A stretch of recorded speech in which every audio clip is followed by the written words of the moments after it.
Hi, my name is Kristin.Fletcher. I'm the Programs and Community Engagement Coordinator here at the Community Library, at the Hailey Public Library. Tonight, our presentation is Wildlife Among Us, Mountain Lions, with Idaho Department of Fish and Game biologist Sierra Robatcek. So let me tell you a little bit about her. She has been the regional wildlife population biologist for the Magic Valley region of Idaho Department of Fish and Game since 2018.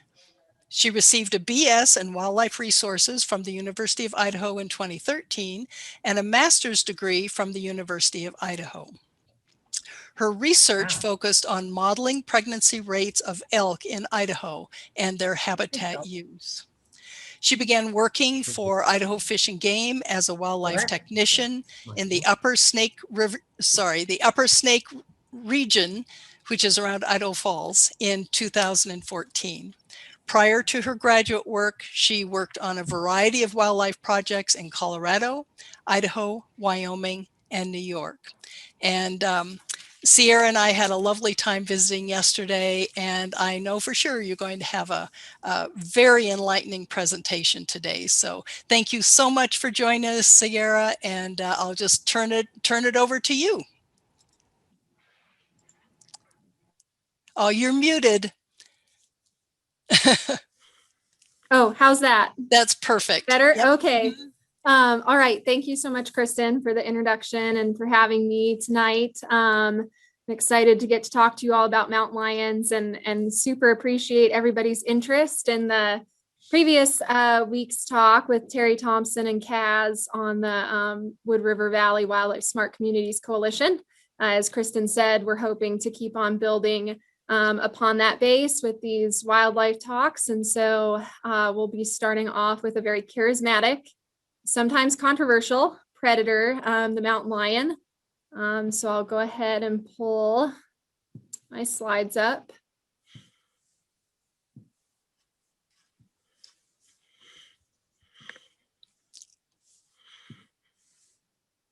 Okay. All right, so Puma concolor is the scientific name for the mountain lion. It translates to cat of one color, which refers to its tawny coat color. And I tried to capture sort of some of the sentiments that have gone on around mountain lions over the entire course of human history and our encounters with this predator.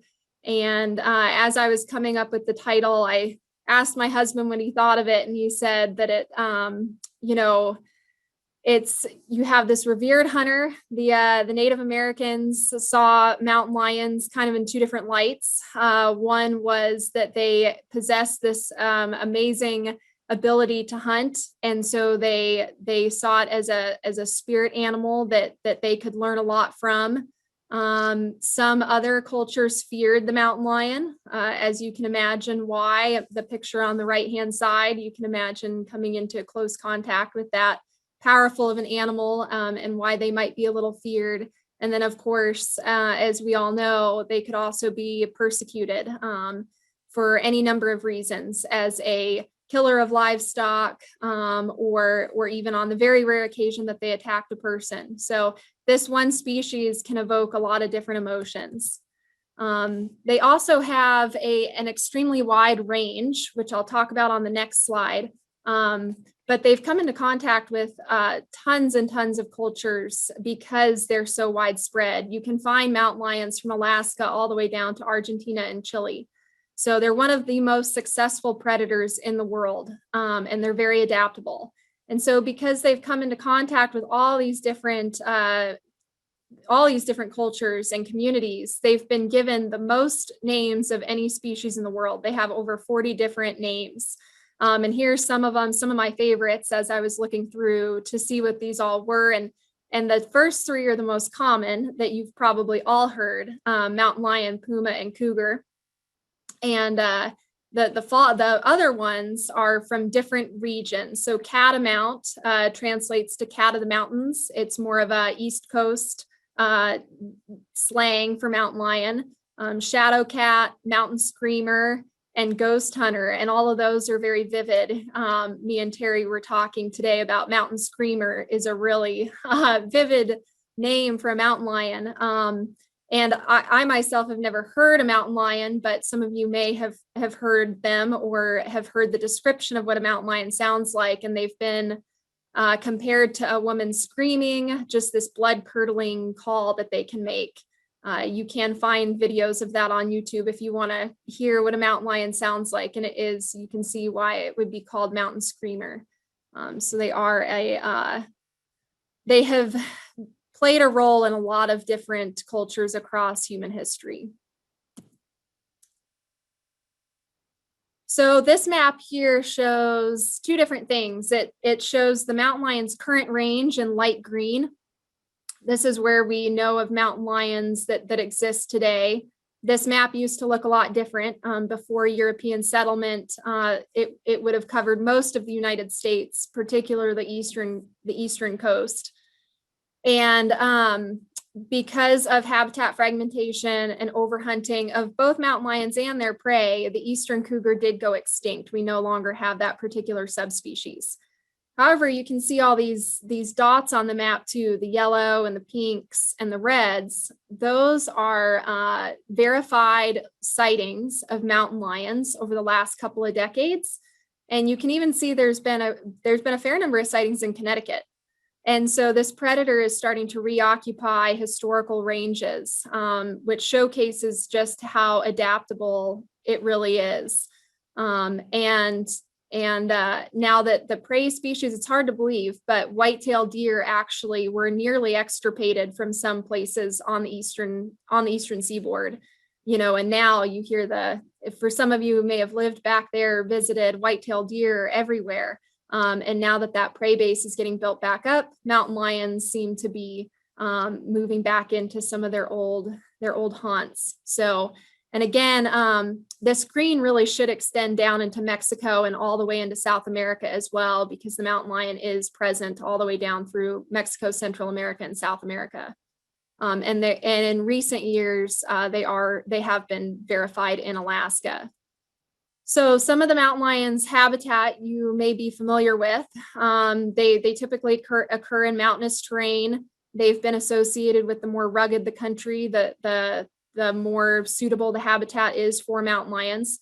Some of you may have walked under when I was a kid, we lived in Western Colorado and a lot of cliffy rim rock, and you'd walk underneath an outcropping or up through a canyon, and you'd always kind of be looking up, just had this feeling that something might be there, a mountain lion or something. And so they really like that cliffy rimrock habitat, desert, the chaparral and the savanna of California is good habitat for mountain lions. And then the forests and the rainforests of the Pacific Northwest up into British Columbia. So you can see from here that pretty much the only habitat I didn't have listed was the plains. But based on this map and the verified sightings, they can make a living there as well. So the grasslands and plains can also hold mountain lions. A couple of fun facts: mountain lions can jump 20 feet high, they can leap up to 40 feet, and they can run for short amounts of time at 50 miles per hour. So unlike the wolf, which we consider a coursing predator, where they run down their prey, mountain lions are more of an ambush predator. They're not used to having to chase their prey for very long. They're very sneaky, and they're very good at surprising whatever it is they're hunting. And so they normally are pretty successful at killing something on the first try. So they're not really endurance runners, but they can sprint for short distances. And then as I was putting this presentation together, this was something I didn't know. They are separated from other big cats. So like the African lion and the cheetah, those two species can roar. They have a bone in their throat that enables them to make that classic roar sound you associate with a lion. And so mountain lions cannot roar, but they do purr. Apparently purring is a common vocalization they make when they're communicating with their kittens in particular. So pretty interesting. All right, so these two pictures here, I tried to make the one bigger on the top. This was a trail cam photo from up north in Idaho in the Panhandle. There's actually 3 mountain lions in this photo. You can see my cursor, there's one walking away, kind of difficult to see. And then these are 2 cats together, kind of jumping up. And we sort of suspect this is almost like a form of play going on right here. It's probably a adult female and then 2 young yearling cats that are following her. So they are social for short periods of their life. For the most part, mountain lions are solitary, they are territorial. But kittens will stay with mom and learn from mom for quite a long period of time. Mountain lions are obligate carnivores. And when I was talking to Kristin yesterday, I was telling her how taurine is something that is really important for cats. And she asked me why, like, what is taurine? And I realized I had no idea. And so I looked it up, and taurine is an amino acid that's really critical for cats. And so you and I and dogs can synthesize our own taurine, but cats cannot. They have to get it from their diet. And taurine is typically found in muscle tissue. And if they have a taurine deficiency, there's actually quite a few cascading health effects that can occur in cats. Starting with, they'll start to lose eyesight. It can lead to blindness, can lead to heart disease and neurological problems. So it's really important compound for these cats to have. And so that's probably a huge reason why they're so dependent on meat. They're completely dependent on getting their nutrition from a meat source. They can breed year round, which is interesting. And some of you living in the Wood River Valley have probably seen the photos of fairly young kittens that are there right now. Not typically, that's a little different from like deer and elk and pronghorn. All these other critters seem to have their young in the spring, but cats can have kittens all year round. That said, a female doesn't typically have kittens every single year. She invests enough into her litters that they will stay with her for about 15 months and anywhere up to 33 months. So over 2 years, they can stay with mom. And so she puts a lot of time and a lot of investment into them. They have to learn how to hunt. She provides for them until they're about 2 months old. She'll bring food back to the den. They don't leave the den for the first 2 months. And then after that, she'll start bringing them with her to her kill sites. And then from there, they follow her and they'll learn from her. They can have up to six cubs, but 2 to 3 is more typical. And mountain lions can live to be 15 years or even older in the wild, which is quite old for a predator that's having to take down its prey. There's a lot of things that could injure a mountain lion. So for one to make it to 15 years is probably pretty not typical necessarily, but they can live to be quite old. And then we get a lot of questions from people about, how many mountain lions are out there? What's their home range? What are the lion densities in Idaho? And those are all really hard questions to answer. Home range specific, especially can vary depending on a lot of different factors. So, you got males versus females. Males will typically have larger ranges than females. Males are also much more territorial than females. Males can overlap, their territories will typically overlap 2 or 3 females that they will breed with. And Morris Hornacher, who I'll talk about a little more here in a bit. Some of you may know that name. He lives there in Bellevue, and he's a world-renowned biologist on big cats. And he started his research in the late 1960s in what used to be the Idaho Primitive Area. Many of you know it now as the Frank Church. And he was kind of a pioneer of mountain lion research in the state and in the country. And so he was looking at home range a bit. And so if you're interested, I'd encourage you to look into some of his research. He's done interviews with the Mountain Express, and it's really interesting to hear about how they were tracking mountain lions in the late 60s. Nowadays we have very sophisticated technology with GPS collars. And back then he was hiking through the Frank Church in the wintertime, trying to track mountain lions whose ranges can be huge. So quite the task. And it also depends on the age. So you have kittens, subadults, and adults. And each stage I'll go into here in a little bit more detail in a bit. But an older cat will typically have a larger territory than a young cat. And then, of course, environmental factors can influence how much of a landscape an animal occupies. So, you know, if there's a bunch of mule deer in one area, in a small area, that mountain lion probably doesn't have to travel very far to find food. Whereas if the food source is sparse, they're going to have a larger range so that they can scrape out a living, and they'll need to travel further. And then this photo down at the bottom, this was actually a kitten that the mother, something happened to the mother. We're not sure what. We got a call from a gentleman in Murtaugh, actually down on the Snake River Plain, that he had a kitten in a tree, and we tried to unsuccessfully locate the mother. So we ended up trapping the kitten. And this picture just really embodies like the innate, the total behavior that they are a predator, right? You've got this, you know, that we have other pictures where it's a very cute, fluffy looking kitten, but then, you know, you approach this kitten and it would get mad very quickly. And it's just really neat to see an animal have that kind of a instinct to have that at such a young age. So.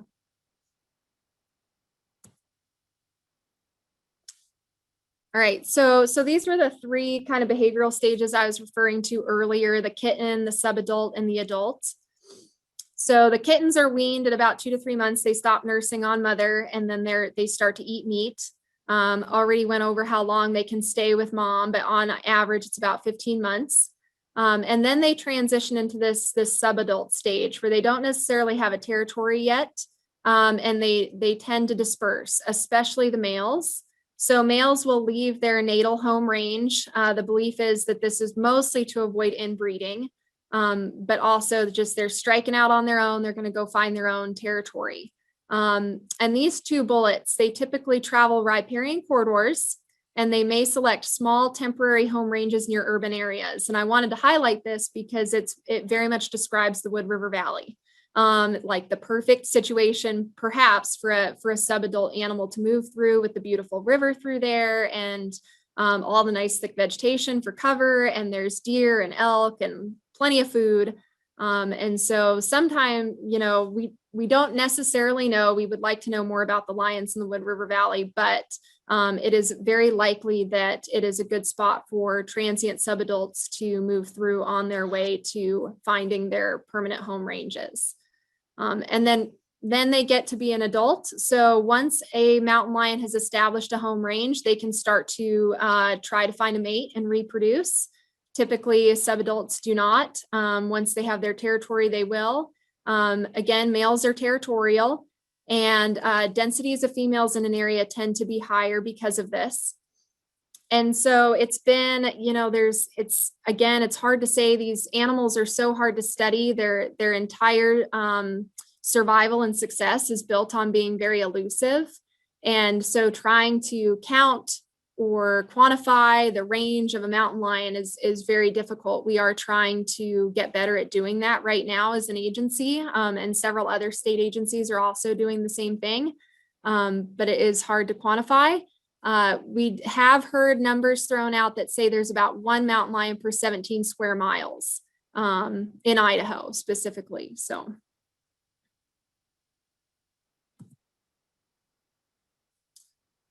All right, so these two photos here, the one on the right is actually taken off of a trail camera in Idaho. So going back to how elusive these animals really are and what great predators they truly are, that deer has no idea that mountain lion is there, and it's like a couple feet behind that deer, which is just amazing, and really shows how good they are at what they do.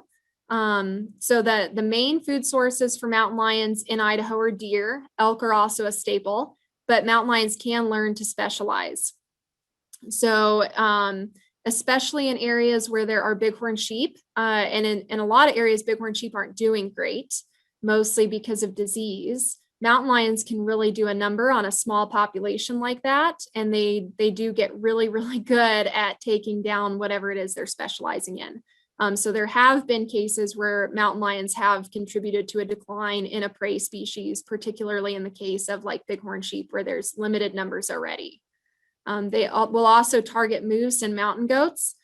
So a large adult male will eat the equivalent of one deer per week. So about 52 animals per year they'll eat that equal the size of a deer. This doesn't mean that a mountain lion goes out and kills a deer and elk every single week. They eat a lot of different things. They supplement their diet with small game. So skunks, raccoons, feral cats, foxes, coyotes, they'll eat all of those things if they get the chance.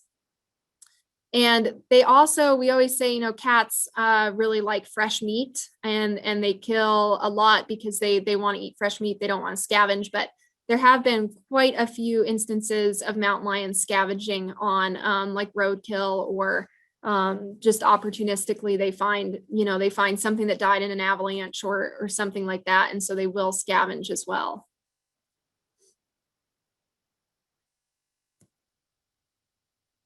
All right, so a little bit of history on mountain lions in Idaho. So that photo up in the left, Kristin warned me, it's a graphic photo, but it does tell a story of and part of the mountain lion history. So up until, I don't know when we started the bounty program. I think it was a little before 1945, but in 1945, there was a bounty of $50 per lion. So obviously that contributed to an increase in harvest. I mean, $50 back then was quite a lot of money. Didn't necessarily make lions any easier to kill, but people were able to make some money off of harvesting mountain lions. A lot of the reason those bounties were put into place was because the mountain lion was blamed for a lot of loss of livestock. Whether that was completely accurate or not, is debatable. I mean, surely mountain lions do and will and can target livestock, but chances are that they had a lot less of an impact than was really accounted to them. In 1953 to 54, there was the highest bounty harvest of mountain lions recorded of 144. That was statewide for the whole year. I would like to point out that we harvest just as many lions nowadays as we did during the bounty program. But I'm sitting here telling you that we have really healthy mountain lion populations. And you might wonder, like, how could that be if you're harvesting just as many during the bounty years and mountain lion populations crashed? And so a lot of what was also going on, it wasn't just unregulated harvest of mountain lions. In the late 1800s, there was unregulated harvest of all the prey species too, of elk and deer and bighorn sheep. And so the mountain lions were kind of getting hit from both sides. We were harvesting them, but we were also taking away a prey source. We were coming into their habitat fragmentation was already happening. And so it was a lot of different factors that were contributing to the decline of mountain lions, not just harvest. Because again, we harvest just as many mountain lions today as we did during the bounty years. The difference nowadays is that it's regulated. We pay attention to how many females are getting harvested. We pay attention to incidental mortalities like roadkill. And we have regulated harvest on all of the prey species. And so there's healthier prey populations. And we're also paying attention to, some of the areas in the Frank Church are wilder now than they were back then. You had big mining camps.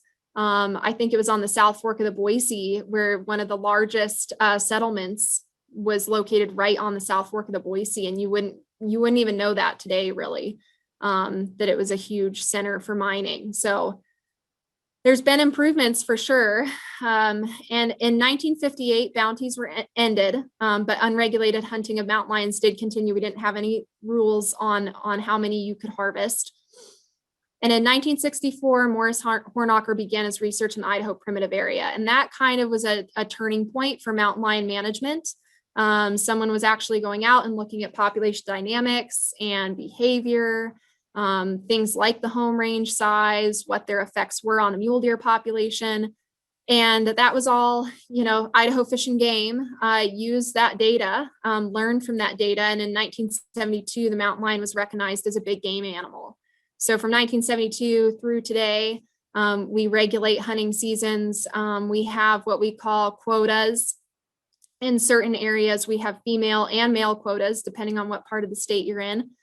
So in the Wood River Valley, we have different populations of mountain lions, and the Wood River Valley falls into the Sun Valley mountain lion population, which includes several, like a very large area. And I don't know the area off the top of my head, but it's a very large area, and you can harvest 6 female mountain lions, and then we close the season. So again, I wish I could tell you how many mountain lions there were up there. We're working on it, and I'll go into that research here in a little bit in other parts of the state, I should clarify.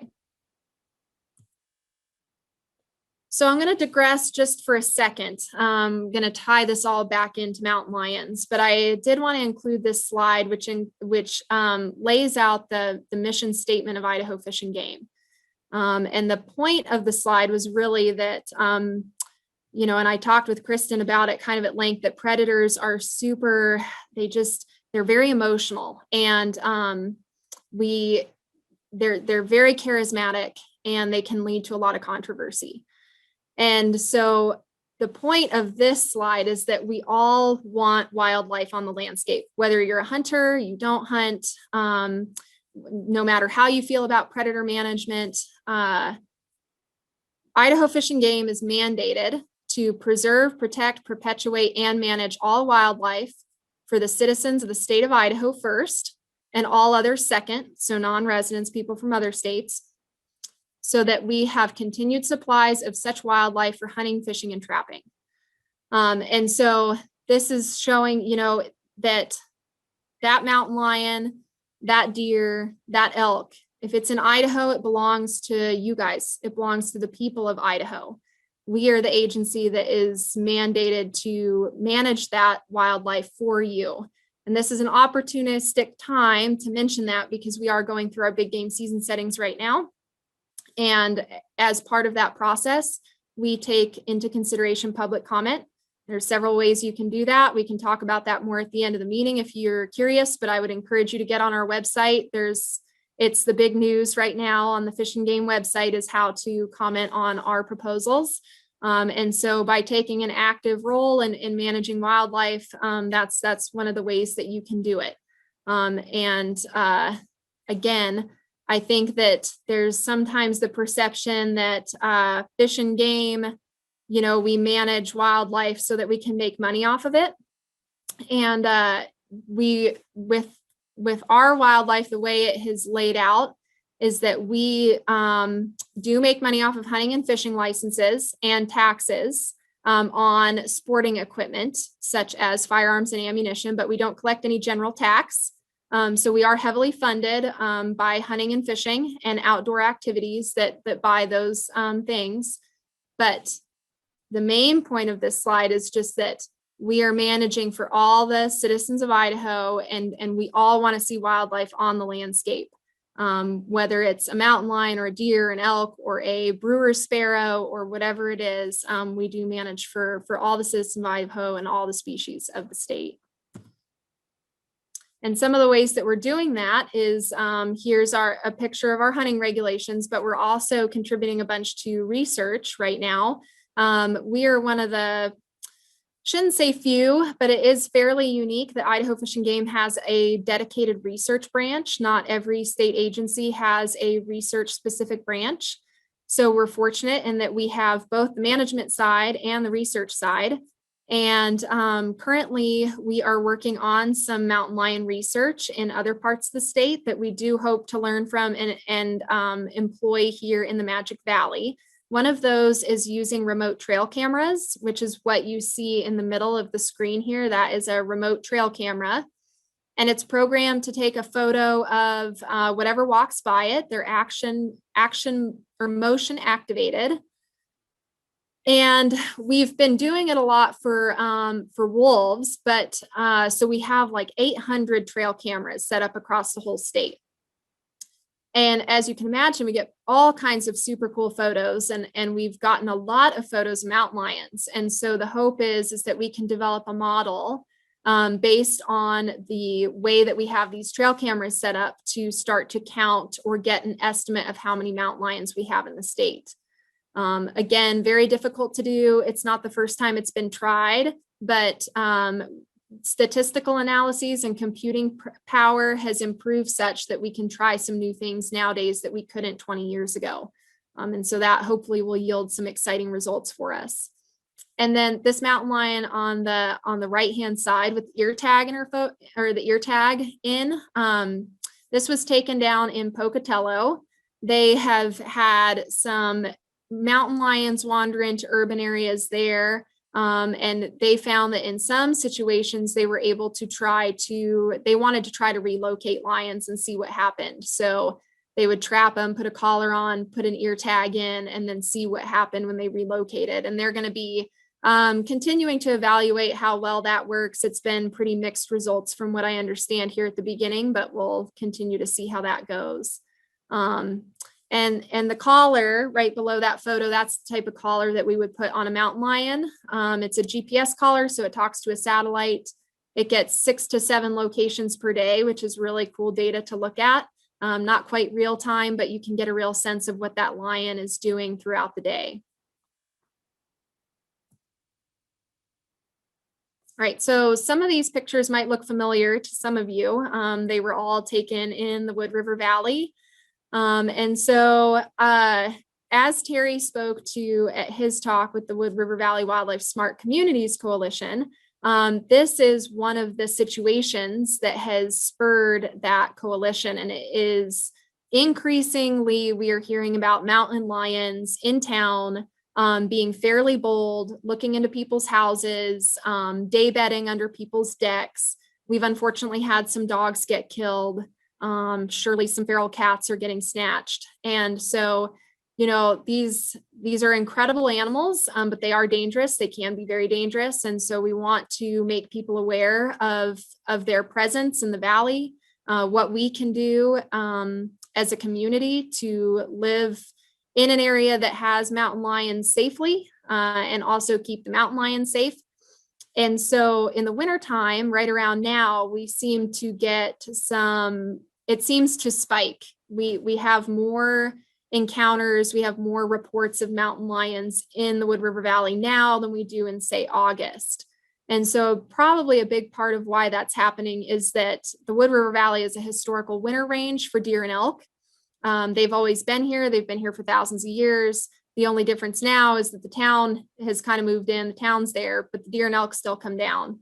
And so if they're not up on the hillside, there's nothing for the mountain lions to be eating up there. So more of them probably do come down into the valley during the winter time, following the deer and the elk.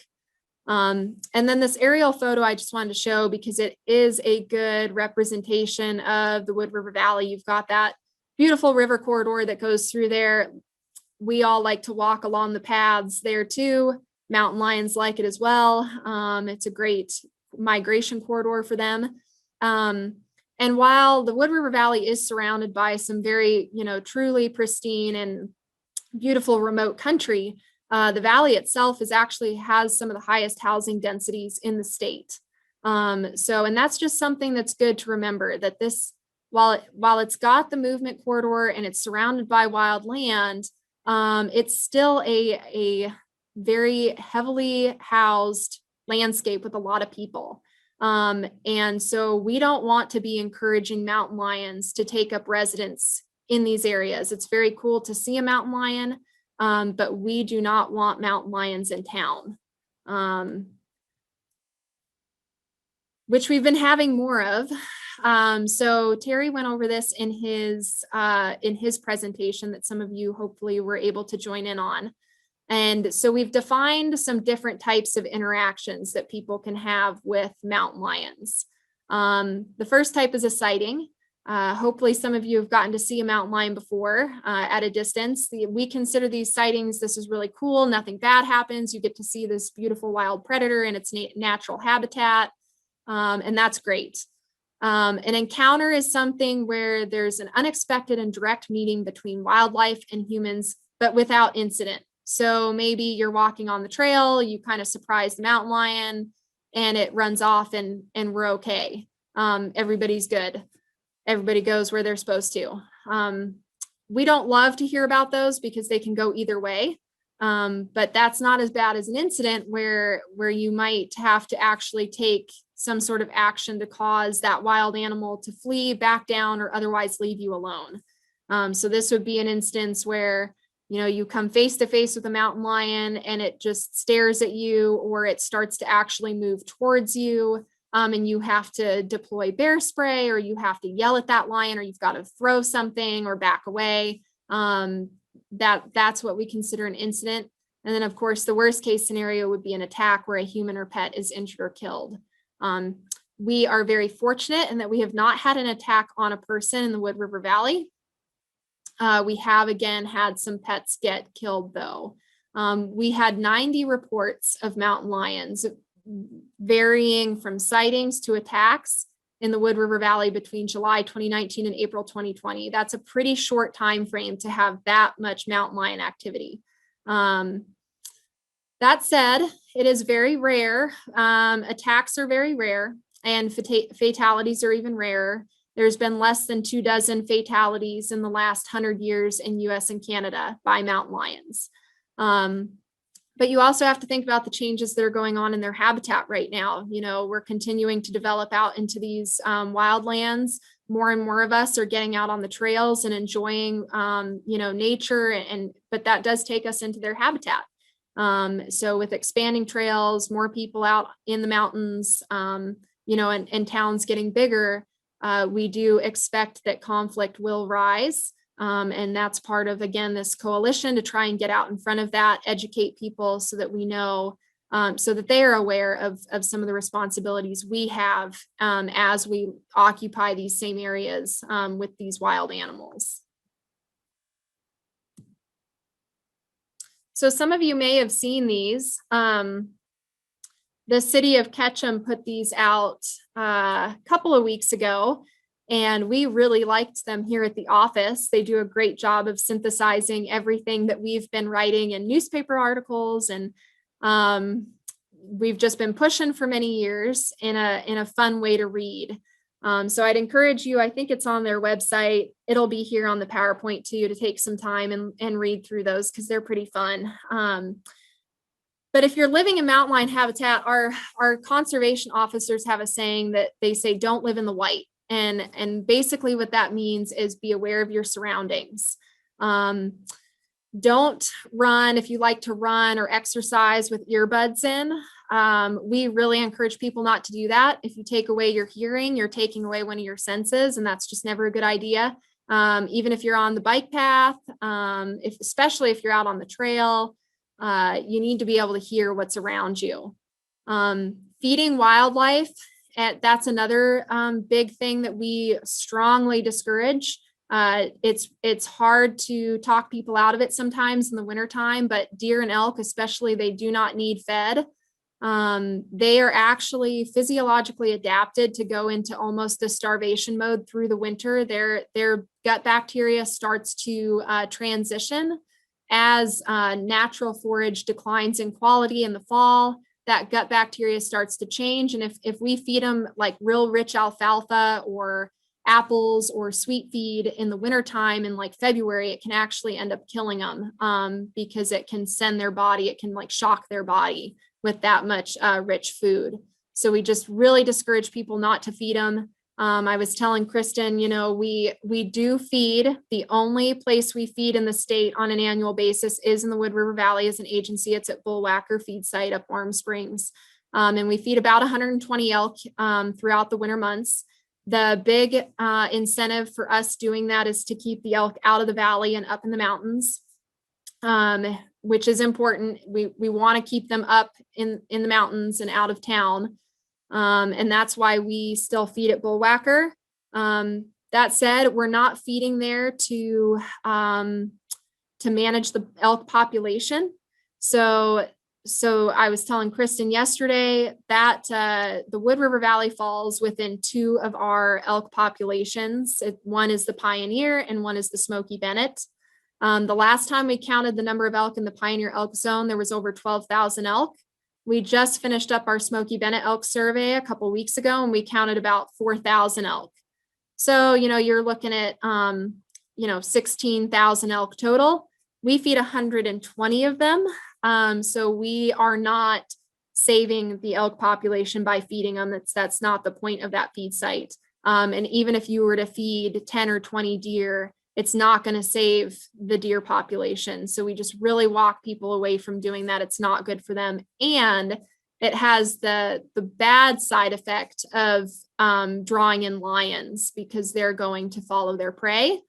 And if you've got 20 deer that are routinely in your backyard, that lion will figure that out pretty quickly, that that's a real consistent food source. And we just don't want the lion there.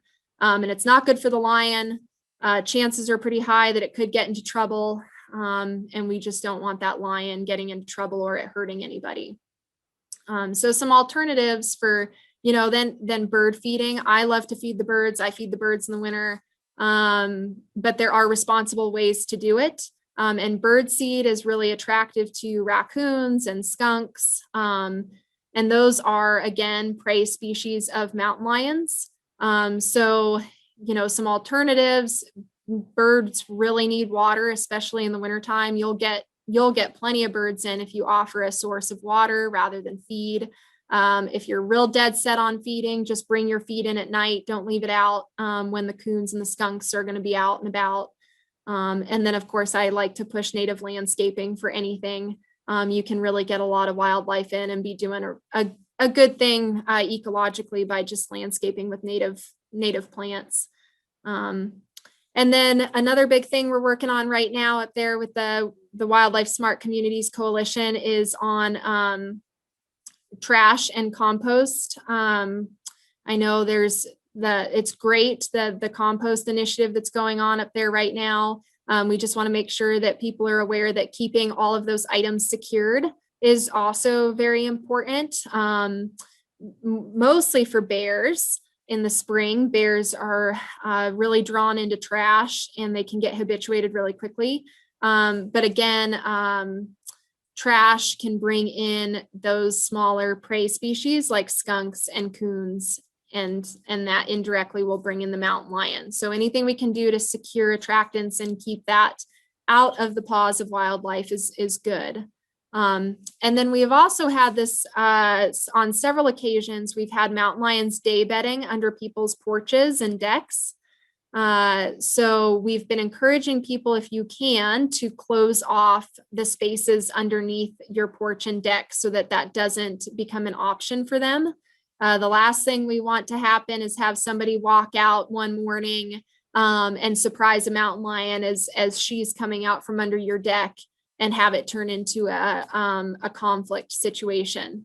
And, there's plenty of places up in the hills for those cats to be day bedding, and we definitely don't want to encourage them to take up residence under a house. So this is the pet piece that Ketchum put together. So a lot of us don't like to have our dogs on a leash. I don't either. But in many situations, if your dog cannot be under voice control, they need to be on a leash. Dogs can just be a real problem for wildlife. And they are, dogs and cats, like mountain lions and dogs, they already, it's true in the wild as it is in the stories, dogs and cats don't mix. Again, we've had 5 dogs get killed by mountain lions in the Wood River Valley that I know of last year. And most of the time those dogs were unsupervised. I think every time they were unsupervised, whether they were let out in their yard for the night or they were running ahead on the trail. If your dog is on a leash, he or she will be much safer, and it will avoid the conflict with the mountain lions. Pet food, at the risk of sounding like a broken record, again, keeping attractants away from those smaller prey species is really important. So, pet food, it's this multi-million-dollar industry that's been designed to make food that tastes really good for even picky dogs. And so raccoons and skunks are going to love it as well. So not leaving it out on your porch will also help out with taking away prey species for mountain lions. And then, a dog and a feral cat, it's probably pretty nice for a mountain lion to not have to target a deer and an elk all the time. They probably want to take a break every once in a while. They'll take whatever they can get. if it's a small species that runs in front of them, they're more than able to take it down pretty easily. And so it's just another cautionary tale to keep your pet, yourself, and that mountain lion safe. And then, of course, we all live in Idaho. Most of us live in Idaho because we really love the outdoor opportunities and the recreational opportunities. And so when you're out in mountain lion habitat, it's important to know what you are supposed to do if you encounter one.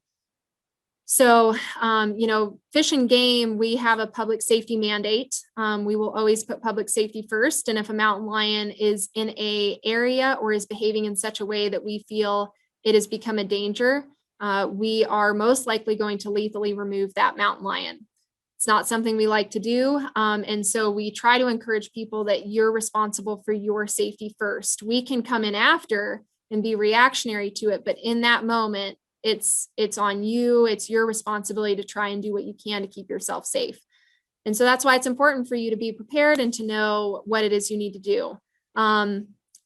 You should assess the behavior of the mountain lion if you do encounter one and it sticks around long enough for you to get a good look at it, and it sticks around, then that right there is unusual. Mountain lions try to avoid people. And so most of the time, if you see one, it might be very fleeting. It's normally pretty fleeting. If you ever find yourself in a situation where a mountain lion is stalking you, that's the time where you need to stand up. You need to make yourself look really big. Talk loudly, talk confidently. If you can have anything in your hand to fight back with, that can be valuable. We've really been encouraging people to look into purchasing bear spray and always carrying it with them. Bear spray is not just good for bears. You can use it on mountain lions to great effect. So having some sort of a tool with you, and the nice thing with bear spray is that it can spray pretty far. So you can, deter that animal from actually even reaching you if it does decide to attack. It can be a really good tool. You should back away slowly, always maintain eye contact, don't break eye contact, don't bend down, don't turn your back, and never run away. Mountain lions are programmed to be predators. And so if that predatory instinct is triggered by you running, it could turn out badly. So just stay calm, make yourself look big, and talk really loud. And then if you ever are attacked by a mountain lion, you should always fight back. I know it gets a little confusing if you start looking into like what you should do if you get attacked by a mountain lion or a black bear or a grizzly. They're all a little different, but in the case of a mountain lion, you should always fight back. Aim for the face and the eyes and the nose. There's been several instances where people have successfully fought off mountain lions. If you ever for a scenario, if you ever walk out on your deck and there's a mountain lion there and you have a handrail around it and that mountain lion is cornered, don't try to scare that mountain lion off unless it has an escape route. If you try to scare a mountain lion, it has nowhere to go. It could very well turn and it could turn from a flight to a fight response. So just all these little things that, you'll be thinking about, but good things to know if you find yourself in that situation.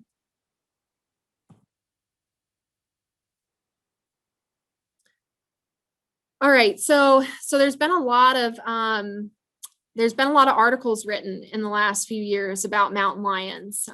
They seem to be taking center stage sometimes, and so again, attacks are pretty rare, but we have had quite a few on dogs in the Wood River Valley. About 15 years ago, the Lewiston incident occurred. Where a young child was mauled by a mountain lion. He did survive. They did fight the mountain lion off. And, there could be a lot of reasons why we're seeing increased, we're not the only Western state that's having more mountain lion encounters between the public and the mountain lions. California certainly has a lot. Washington has had 2, I think, last year. There's been a few in British Columbia. And of course, one of the probably key reasons as to why this is happening is just that there's more people now. Idaho, we've probably all heard it, one of the fastest growing states in the country. And that is going to continue to put pressures onto these mountain lion populations. And it just underscores the fact that we need to live responsibly amongst them if we're going to avoid having to go in and lethally remove. And that's, as this article down in the left-hand states, in response to one of the mountain lions we had to lethally remove in Hailey last year, we really don't like doing it. If we can haze a mountain lion and we feel like we can do that without risking public safety, we do. And in the case of this particular mountain lion that we did lethally remove, we tried to haze it first. And finally, when it ended up hanging out around the school there at Woodside, we decided that was just not, we were not going to haze it at that point. We were going to lethally remove that mountain lion. But the effort was made to haze it, and we do try to do that. None of us went into this field to kill things or to kill mountain lions. So again, part of why we're trying to just educate the public on it and start this wildlife smart community.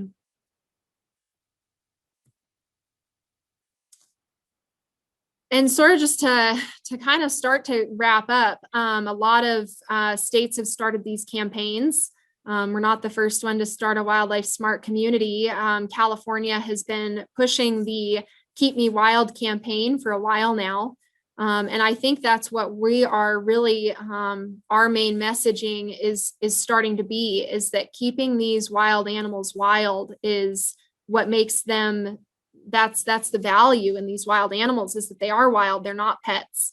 We don't want to make them into pets. And there's lots of ways we can do that, a lot of which we've talked about here tonight. And this is kind of a rhetorical question, and I got on my soapbox a little bit with Kristin yesterday about coexistence, and I'm more than happy to do it again tonight. But I think we should all think about what exactly that means to you individually. I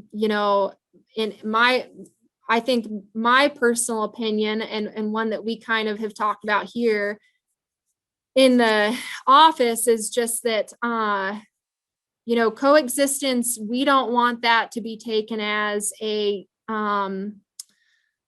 justification of thinking that development, like increasing development and continuing to encroach on wild spaces, and that we can go recreate, ski, hike, bike, hunt, fish, whatever we're doing in their habitat with no negative impact to the wildlife. I was telling Kristin yesterday, I think that, sometimes there's differences. Some would say that we need to separate ourselves out of the, we need to separate ourselves out of nature. We're not a natural thing, and that we have so many negative impacts on wildlife. And I think that's kind of almost doing a disservice to the wildlife at this point. If we take ourselves out of the picture now and we don't manage them, it's going to get a lot worse. And so we need to take an active, responsible role in what our role is going to be. And so, coexistence, it can make us feel better by saying that we can coexist, but I think it maybe what we need to focus on is that we need to be responsible in our development and responsible in our actions while in wildlife habitat. And that sometimes they need their space, sometimes the year, and there are some places where they just need to be left alone. So I gave Kristin the example of, like, we shut down, we have winter closures for elk on that south facing slope above Warm Springs. There are calving ground closures in June for elk, so that we're not negatively impacting them at a critical time in their life. And by the same token, we don't want mountain lions under our deck. So they have our space, we have ours, and we certainly can share spaces in certain situations, but there is a time and a place for everything. And that spot's not under your deck, and maybe it's not, in certain areas during certain times of the year for us. So there's that give and take there a little bit. And it's going to take a community-wide commitment to making these changes, and we're really looking forward to it. I think I saw that Robin's on the call tonight too. She's part of the Wood River Valley Wildlife Smart Communities Coalition startup. And I think we're excited to work in the community and get some momentum going. And starting with mountain lions and bears and deer and elk and all the wonderful wildlife that you guys get to enjoy up there. So for those of you who are interested in more mountain lion information, there are a few pretty good books out there. The Beast in the Garden was written quite a few years ago. It was in response to, it's mostly set on the Front Range of Colorado, the Boulder area. It was written shortly after a high school boy was killed while he ran around his school for track practice in Idaho Springs. That is a community built in a very tight canyon, and a lot of the community backs right up to forest land. And he was killed at school by a mountain lion. And so it triggered a lot of discussion about how are we going to manage a predator in a growing population of people in areas that back right up to their habitat. And it's kind of a like goosebump type read, but very good if you're interested.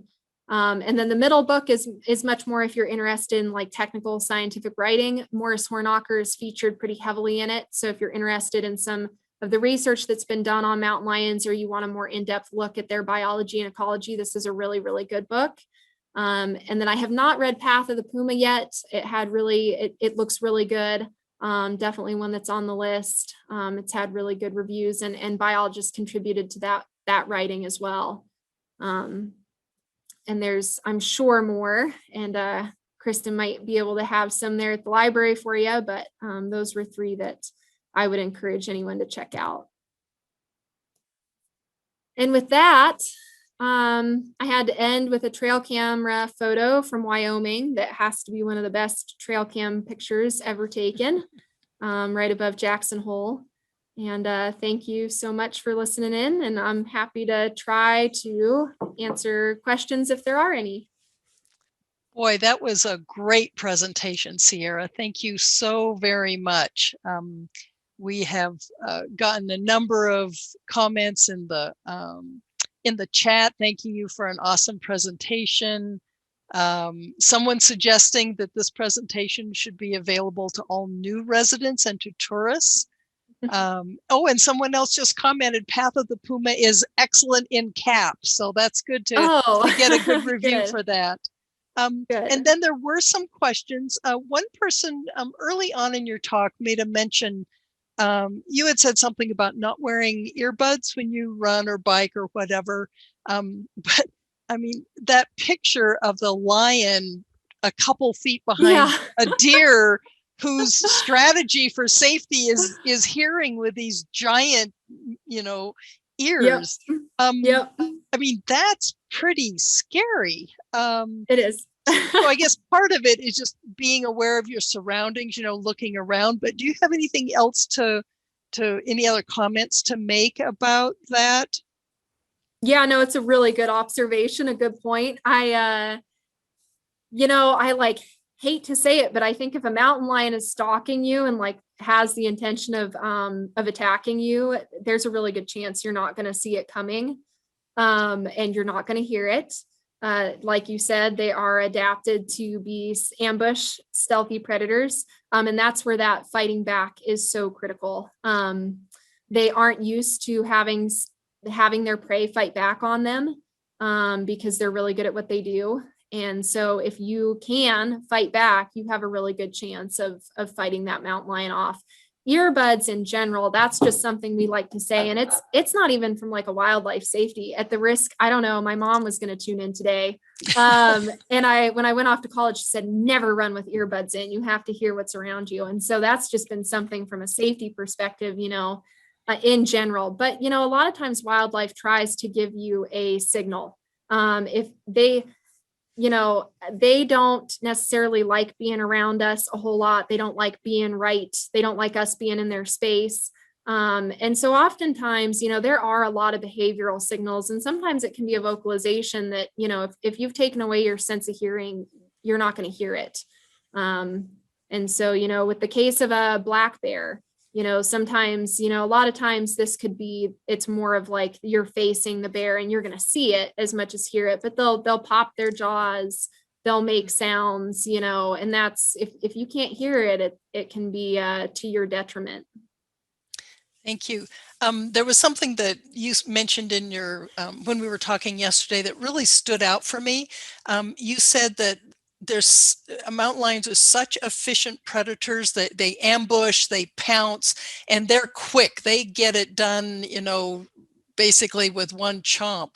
So they're not expecting someone to turn around and fight. I mean, that's a really unusual behavior for a prey species in our case. So, but that really struck me because I always wondered, I mean, I remember that you're supposed to fight back, but I always wondered why was that work? Why are biologists encouraging us to do that?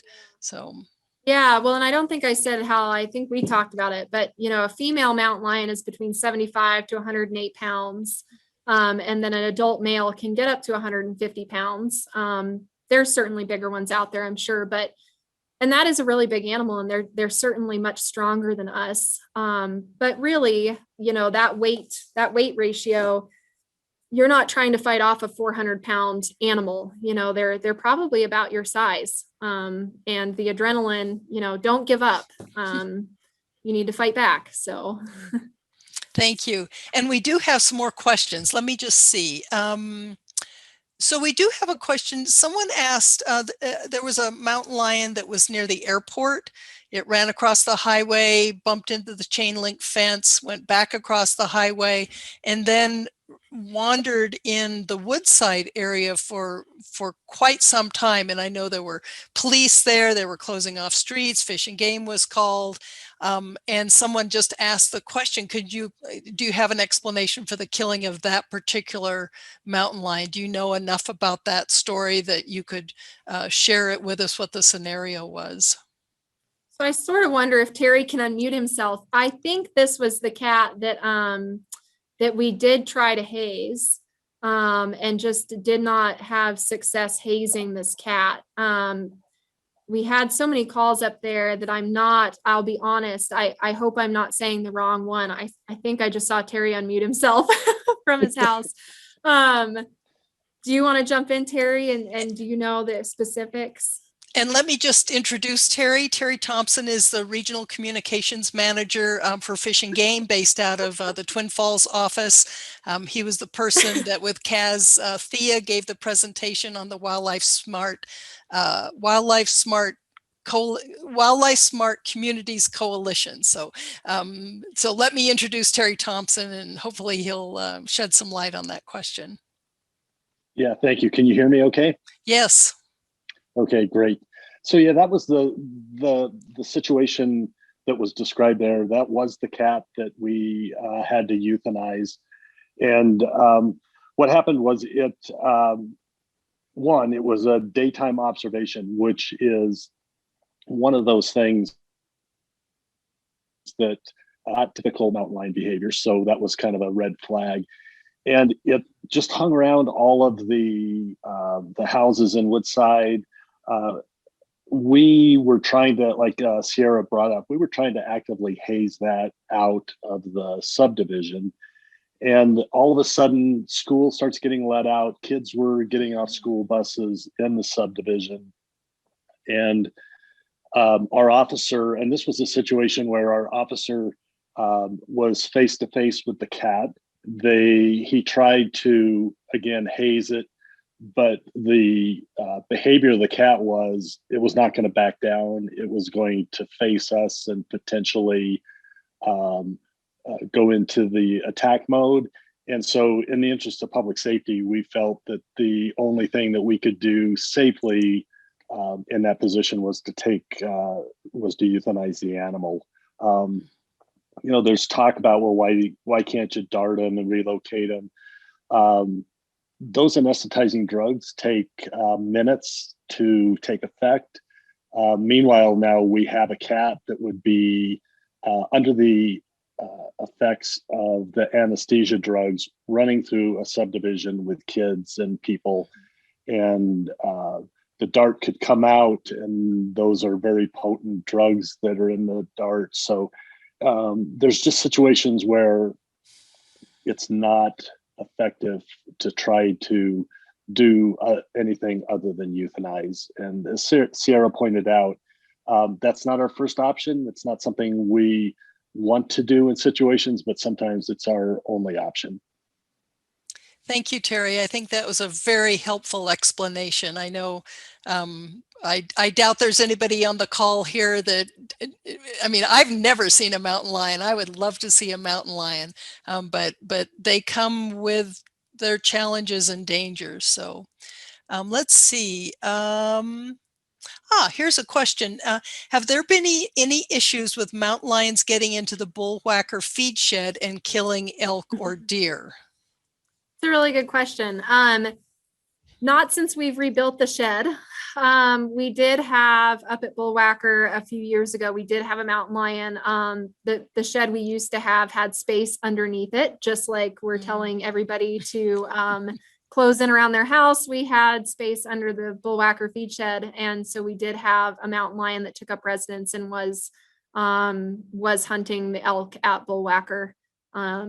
And so we have rebuilt that shed. There's no hiding space now underneath of it. And we have not since had a mortality of an elk we're feeding because of a mountain lion.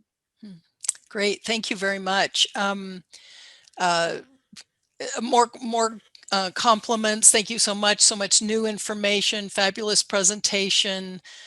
Someone makes a comment. I've heard that barking like a dog to scare off a mountain lion is a good idea. Have you heard of anything like that? I have not heard that, although, that's interesting thought. Wolves are actually an enemy of mountain lions. Wolves will kill mountain lion kittens.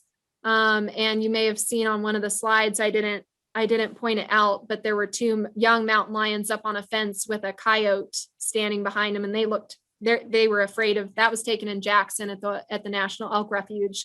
And that coyote was definitely, they were afraid of that coyote. So I think there's a tendency there for them to be afraid of dogs. I think any loud noise that you can do that doesn't sound like a scream, or like a animal in distress, don't scream and don't sound like you're in distress.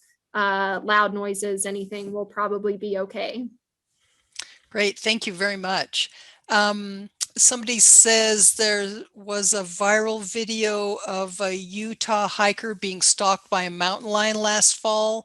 Would love to hear your thoughts on what happened, or if you know anything about it, or have any comments about people being stalked by mountain lions. Sure. Yeah. So some mountain lion biologists that are far more qualified to speak on mountain lion behavior than I am commented on that video that you're referring to in Utah. And the consensus from them was really that mountain lion was acting in a defensive manner, not a stalking manner. So I believe that the hiker had seen the kittens. The kittens didn't show up on the video that he took, but that female did have young. And so that was her basically just saying, you need to get away from my kittens, and I'm going to make sure. I mean, it was a little bit of an extreme example of a mountain lion. I mean, she backed him up a really long way. But people who have really studied mountain lion behavior basically said that was a defensive gesture, and she wasn't stalking him to try to attack him or eat him. It wasn't a prey, like I'm going after food. It was a like, get away from my young type maneuver. I'll just briefly share a story. A friend of mine was a mountain climber and lived at the base of the Tetons, and lived in the base of the Tetons, and went out on a snowy night and hiked for a while, realized it was getting dark, turned around, and he hadn't gone too much farther getting back to his cabin, and he saw that a mountain lion had been walking exactly in his footprints. Yeah. But he never saw it, and he was quite a remarkable woodsman. He hadn't seen it, but all he had to do was turn around and, just walk normally back to his cabin, and that cat just vanished. And yeah, he had talked to some mountain lion experts who suggested that maybe the cat was just kind of curious more than stalking, but it's like, you know, who is this animal out close to dusk Yeah. in my territory? Yeah, absolutely. They are curious, for sure. That can sometimes just be the factor too. They're just trying to see what you are. Mm-hmm. So let's see, a question saying, is it common for, wait a minute, is it common for wolves and cougars to compete for food? That's a good question. I think there's been some more research done on it since the wolves were reintroduced into Yellowstone. That gave kind of a perfect opportunity to look at mountain lion behavior before and after wolves were on the landscape.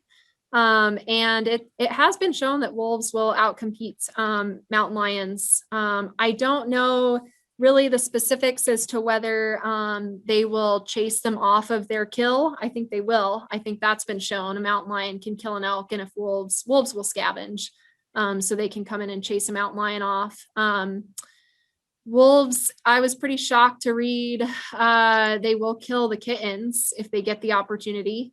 I don't know if that's an interspecies just competition type thing going on there, or what the behavior is behind it, but they have been documented killing mountain lion kittens. I'm sure the reverse could be said. I'm sure there's an incident out there where a mountain lion has killed a wolf out of competition as well. But they do certainly seem to maybe separate themselves a bit. They have their own niche, and they do avoid each other. Cats will avoid wolves. Yeah. Great, thank you. A question, what are the hazing methods used to discourage aggressive behavior? Yeah, so it can be a couple of different things. Again, loud noises can be all it takes. So banging on pots and pans. If you're at your house and there's mountain lion outside your deck and you've got some pots and pans, that can sometimes be enough. Terry's given a couple homeowners air horns. I don't know that we've heard back from anyone that they had to actually use it yet, or if it has worked. But those would, I'm sure, with a mountain lion that's not very conditioned to loud noises, would be afraid of. And then when we're hazing, we tend to try to use rubber bullets, rubber buckshot or rubber bullets, to actually inflict like some physical pain that goes along with the noise.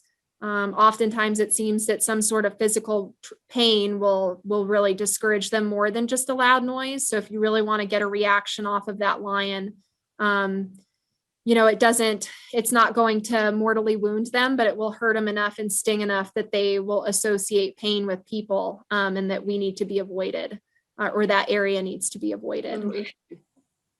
Great, thank you. That seems to be the end of our questions, unless somebody quickly types something in. I'll wait just a second in case somebody has a last lingering question that they think about. Can you hear me? Yes. Okay, question not about a mountain lion, but about the difference between wolves and coyotes. We were walking out to Penny Lake today on the Warm Springs Road, and we thought we saw something that looked like a wolf. It didn't move like a coyote. We've seen coyotes before, but the ears were not as pointed and the nose was a little bit bigger, and the animal appeared bigger than a coyote. Can you tell what it was? And, what sort of, it followed us in the mountain and we were walking on the road. Can you tell us what the reaction to a wolf or a coyote would be, what ours should be, and what the animal's reaction would be, and speculate on whether it was a wolf we saw? Sure. Thank you for your question, Jean. Yeah, I wish I could. Honestly, there's been like photos that have come into the office that all of us have had a hard time deciding whether it was a coyote or a wolf. So even with a photo in front of us, they're normally not very good pictures. We have a hard time even telling. So that would be tough for me to say. I think that, you do see lone wolves on occasion. But frequently wolves are going to be, they're social creatures more than coyotes. And so if you just see one, my initial reaction would be like probably coyote, but it certainly could have been a wolf. Coyotes are also a little more okay with with human presence, wolves are typically quite a bit more elusive. They don't like being around occupied trails where there's a lot of human activity. So I guess that would also kind of make me think coyote. But again, I never like to say never with wildlife. They always surprise me. So it certainly could have been a wolf. And as far as like how you should approach a wolf or a coyote, they are, it would be the same thing. If you're ever attacked by a coyote or a wolf, which is even more unlikely, I think, than a mountain lion, you should still fight back for sure. I would imagine if a wolf ever does attack, they're after food. They're going to try to get food. That's why they're attacking you. And at that point, you always want to fight back. But typically, if you encounter a wolf or a coyote on the trail, even just, talking firmly and standing your ground is going to be enough to make them run off. With your dog, with coyotes and wolves, I would be very cautious if you have a dog. Coyotes have a tactic that has happened on occasion where they'll pretend like they're going to play with your dog, and they'll actually like lead your dog off and then jump on them and try to kill your dog. So yeah, coyotes can definitely be a big problem with dogs off a leash as well. So Sierra, I think that's our last question. So thank you very much for a wonderful presentation. Thank you, Terry, for jumping in and adding an important piece of the story of mountain lions in our area. And I just want to thank everyone for coming tonight. There will be additional programs in this series. I've talked to Sierra about possibly doing one on ungulates. So we're still talking about that. It will be an occasional series. We'll send it out as an e-blast, so you'll be informed. So thanks again very much, everybody, for joining us.